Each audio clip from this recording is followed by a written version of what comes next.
Bookaholics, and welcome back to another video. Today I am bringing you a dedicated series review of the Godblind Trilogy by Anna Stephens. The Godblind Trilogy is an epic fantasy grimdark series that consists of Godblind, Dark Soul, and Bloodchild. In the Godblind series, we are following multiple perspectives in an ongoing conflict. We have on the one side the Rilporians, who adhere to the dancer and fox god, who are a nature-based goddess and a trickster god. And we are also following the people from Miraces, who adhere to the red gods, who are gods of pain and sacrifice. They are gods of blood and suffering. The god conflict happened a long time ago, and those who were subservient to the red gods were cast out, hence why Miraces came to be. And now the king of Rilpor is dying, and as the kingdom begins to feel the usual upheaval that comes with a new king, we are seeing those from Miraces wanting to invade Rilpor and take it for their own. We get this story from multiple perspectives on both sides of the conflict, as well as those who can directly engage with the gods. It is a god's war playing out amongst humans, and it is how different power will manifest and how different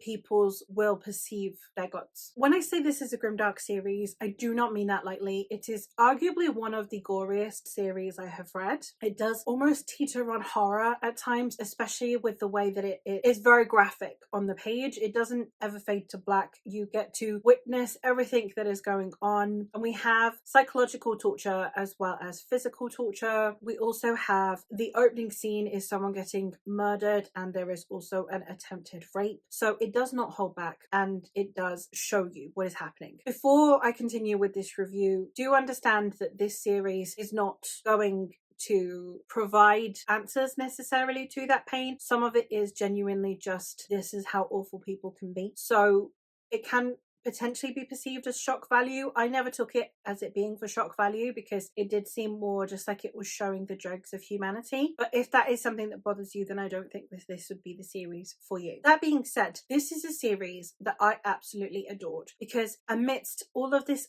fighting, amidst literal gods, we have humans, and the characterization of those humans, the depths of those humans, the complexities of those humans were absolutely incredible. I don't think I normally would go to a really gory book to look for character work, but alas, in this series, the character work was the biggest sell for me. I really loved the way they interacted with each other.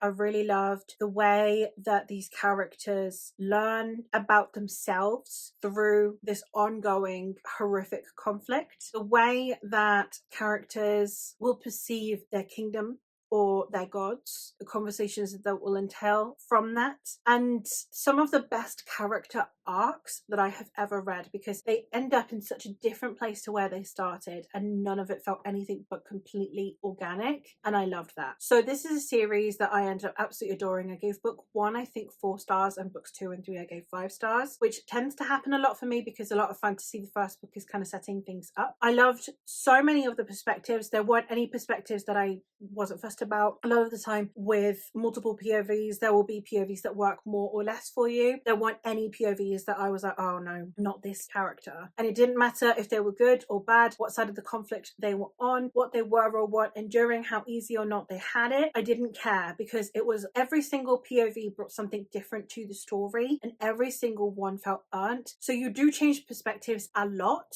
which you would think would really hinder character development and getting accustomed to characters. I never felt that. I felt like every single chapter I was excited to see what was happening with this new character, even characters that were newly introduced and we didn't know yet. For some reason, everything about this just worked really well for me. It worked with my brain, and I had an amazing time with this story. And I think that it is one that I understand why people would potentially struggle with it. As I said, we do have a lot of violence in here that might be a bit difficult to swallow.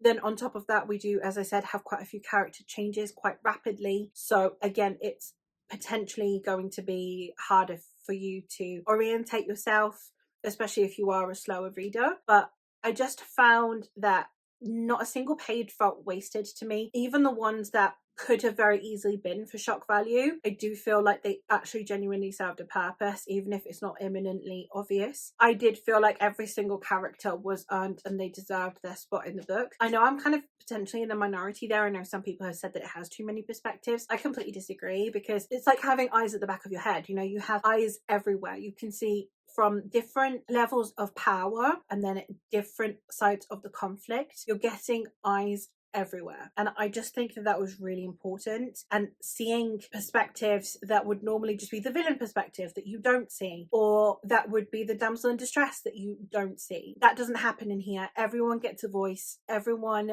you understand where they're coming from, even when they are horrific characters. You still have a semblance of understanding why they are the way they are. And I just think that everything about this series was absolutely incredible. Again, this is not going to be a series for everyone. This is definitely going to be one that is a very acquired taste. But I think if you are generally into Grimdark, this is the way to go. This is a series that you've got to give it a go, because there's just so much going on in it. So many discussions around society, all while all of this conflict is happening, all while you have all of these characters. And I just think that it was done in a way that was nothing but impressive. I really loved the fact that we had so many female perspectives in here as well, because it would be very easy to not write about the women in Grimdark. It tends to be something that we overlook a lot, but that's not the case. We did get many POVs and from different areas of society and different ambitions, different goals, and I really loved reading that in this series. So as you can tell, this is a series that I really like and that I would highly recommend other people check out. If this sounds like something that would be interesting to you, do let me know, and if you do read it,